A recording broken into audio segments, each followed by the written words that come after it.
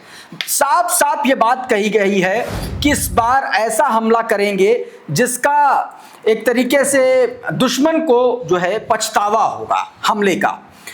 ये बात दोस्तों इस खबर में बताई गई है, कही गई है। उधर ईरान में लगातार दोस्तों ईरान के लोगों को हमलों के लिए तैयार किया जा रहा है, उनको हथियारों की ट्रेनिंग दी जा रही है और ये सिर्फ मेल नहीं है, इनमें फीमेल भी शामिल हैं। ज़रा ये ताज़ा वीडियो देखिए, इससे पहले भी मैंने ये वीडियो आपको दिखाया है, ज़रा देखिए ये वीडियो। स्पुतनिक ने ये वीडियो जारी किया। ये स्पुतनिक का वीडियो है जिसमें दिखाया जा रहा है कि किस तरीके से महिलाओं को राइफल को लोड करना, टारगेट को सेट करना, निशाना साधना, कैसे और कब फायर करना है, कितनी दूरी से फायर करना, हर वो जानकारी उनको दी जा रही है। स्पुतनिक ने बाकायदा जो लोग ट्रेनिंग ले रहे हैं उनका इंटरव्यू भी किया है जिसमें उन्होंने तमाम सारे बड़े खुलासे भी किए हैं। आपकी स्क्रीन पर ज़रा स्पुतनिक का ये ट्वीट है, देखिए ज़रा। बताया गया है कि यांकी गो होम के नारों के बीच ईरान में आम नागरिकों को हथियार चलाने की ट्रेनिंग दी जा रही है।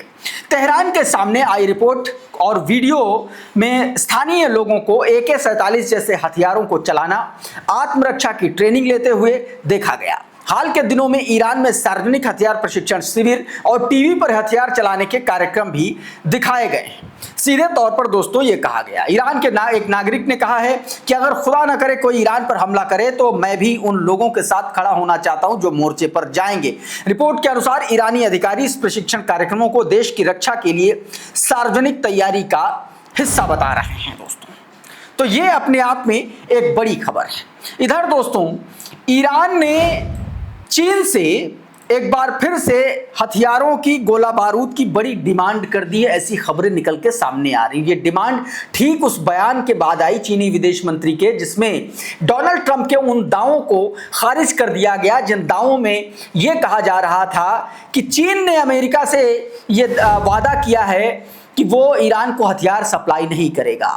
और उन तमाम दावों को चीन के विदेश मंत्री ने खारिज कर दिया और कहा कि चीन एक संप्रभु राष्ट्र है, वो फैसले अपने हिसाब से लेता है, किसी के कहने या किसी के दबाव में नहीं लेता है। और चीनी विदेश मंत्री का ये बयान इससे पहले के वीडियो में मैंने आपको कल दिखाया था और अब एक खबर फ्लोट होने लगी है। आपकी स्क्रीन पर जरा एक ट्वीट देखिए। बताया गया रिपोर्ट्स के मुताबिक ईरान अपनी मिसाइल क्षमता को दोबारा मजबूत करने के लिए चीन से हजारों टन रॉकेट ईंधन सामग्री हासिल करने की कोशिश कर रहा है। बताया जा रहा है कि तेहरान ने चीन से बड़ी मात्रा में अमोनियम परफ्लोक्लोरेट मंगाने का अनुरोध किया है। यह एक ऐसा रासायनिक ऑक्सीडाइजर है जिसका इस्तेमाल ठोस ईंधन वाली बैलिस्टिक मिसाइलों में किया जाता है। ये खेप करीब 800 मिसाइलों को ईंधन देने के लिए पर्याप्त हो सकती है। एक ईरानी कंपनी के ने हांगकांग स्थित एक फर्म से इन सामग्रियों को आयात करने के लिए आवेदन किया था।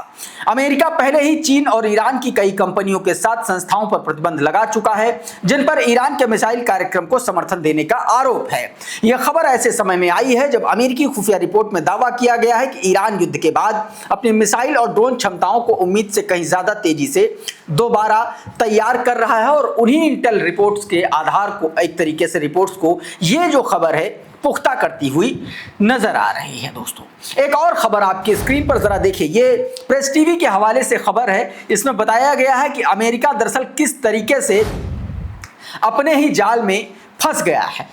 खबर बता रही है कि आईआरजीसी की खुफिया शाखा ने कहा है कि जून और फरवरी में हुए असफल हमलों तथा अप्रैल में लगाए गए घेराबंदी अभियान में विफल होने के बाद यह साबित हो गया है कि अमेरिका का ईरान के खिलाफ तेज और आसान सैन्य कार्रवाई का अनुमान बेहद गलत था, यानी कि अमेरिका ने मिसकैलकुलेशन किया।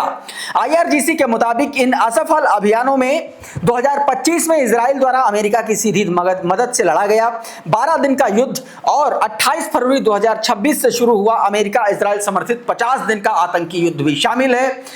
वहीं 12 अप्रैल को राष्ट्रपति डोनाल्ड ट्रंप द्वारा ईरानी बंदरगाहों पर लगाया गया प्रतिबंध आर्थिक युद्ध था जिसका उद्देश्य ईरान को भूखा रखना था। अगले बयान में आईआरजीसी अगले पैरा में कह रहा है कि 13 जून और 28 फरवरी के बेनतीजा हमलों तथा 12 अप्रैल की नाकाबंदी ढहने के बाद व्हाइट हाउस की यह सोच पूरी तरीके से उजागर हो गई कि ईरान के खिलाफ कोई त्वरित और आसान ऑपरेशन इतना संभव नहीं है। उधर दोस्तों हिजबुल्ला लगातार अटैक कर रहा है। हिजबुल्ला ने बीते दिन इजराइल के एक सैन्य ठिकाने पर हमला किया है और इस हमले में बताया जा रहा है कि कई इजरायली सैनिक मारे गए हैं और कई इजरायली सैनिक दोस्तों घायल भी हुए हैं। जरा इस वीडियो को देखिए। ये वो हेलीकॉप्टर है जो डेड बॉडीज और घायल इजरायली सैनिकों को लेकर के भागा है। हिजबुल्ला ने ड्रोन के जरिए यह हमला किया। यह वेस्टर्न गैलिली, नॉर्थ इजराइल का वेस्टर्न गैलिली इलाके में यह हमला हुआ जहां पर इजरायली सैनिकों की बैरक पर आकर के ड्रोन फटा। इस हमले में बताया जा रहा है कि कई सैनिक दोस्तों घायल हुए हैं जिनको हेलीकॉप्टर से हॉस्पिटल ले जाया गया है। हालांकि कुछ खबरें यह भी कहती हैं कि इसमें कुछ लोग मारे भी गए हैं। यह जरा अहमद सलमान का ट्वीट देखिए आपकी स्क्रीन पर। इसमें बताया गया कि Israeli military helicopter movement in the northern border area to transport wounded and killed soldier of the enemy arm who are falling under the Hezbollah's फायर। बताया गया कि इसमें इजराइल के सैनिक जो है वो मारे भी गए हैं। दोस्तों ये जानकारी निकल के सामने आई है। उधर बीते दिनों एक और हमला किया गया था और ये हमला इजराइल ने किया था जिसमें एक खबर ये निकल के सामने आई है कि इजराइल के इस हमले में, माफ कीजिएगा, हिजबुल्लाह के इस हमले में इजराइल के उस ठिकाने पर जहां पर यह हमला किया गया साउथ लेबनान में, उसमें बड़ा नुकसान हुआ और आग लग गई और ये आग 2 दिन तक जलती रही। उसकी सैटेलाइट तस्वीरें भी निकल के सामने आई हैं, उसको मैं अभी आगे दिखाऊंगा। लेकिन इस बीच अमेरिका के द्वारा ईरान के स्कूल पर, छात्राओं के स्कूल पर किए गए हमले को लेकर के एक पूर्व अमेरिकी मरीन का बयान निकल के सामने आया है जिसमें सीधे तौर पर डोनाल्ड ट्रंप और अमेरिका के इस हमले की निंदा की जा रही है और सीधे तौर पर कहा जा रहा है कि तुम्हारी हिम्मत कैसे हुई है कि स्कूल पर हमला कर दो और ईरान ने तुम्हारा क्या बिगाड़ा था कि तुमने उन बच्चियों पर हमला किया। सुनिए जरा ये बयान। Was your school, maybe from Tucson, Arizona, where these Raytheon weapons, these Tomahawk missiles were produced. Imagine if you had children in Tucson, Arizona that got bombed by Iran and they murdered 132 of your children. How would you feel? How would you feel? Would you be wrong to say death to Iran? इधर दोस्तों Israel की tension बढ़ाने के लिए तुर्की ने एक नया missile test कर दिया है। आपकी स्क्रीन पर ये वीडियो देखिए। ये लॉन्ग रेंज टाइफून मिसाइल है। बताया जा रहा है कि इसकी जो मारक क्षमता है 7000 किलोमीटर तक बताई जा रही, मतलब 2000 किलोमीटर मारक क्षमता तुर्की ने और बढ़ा ली। आपको पता है कि तुर्की के साथ इजराइल के बहुत अच्छे संबंध नहीं हैं। ऐसे में यह माना जा रहा है कि एक अतिरिक्त दबाव बेंजामिन नेतन्याहू पर बनता हुआ नजर आ रहा है। तो दोस्तों अभी के इस वीडियो में बहरहाल इतना ही। बहुत बहुत शुक्रिया, बहुत बहुत धन्यवाद। आप जुड़े रहिए आपके अपने चैनल द लाइव टीवी के साथ। नमस्कार। द लाइव टीवी, सच सबसे आगे।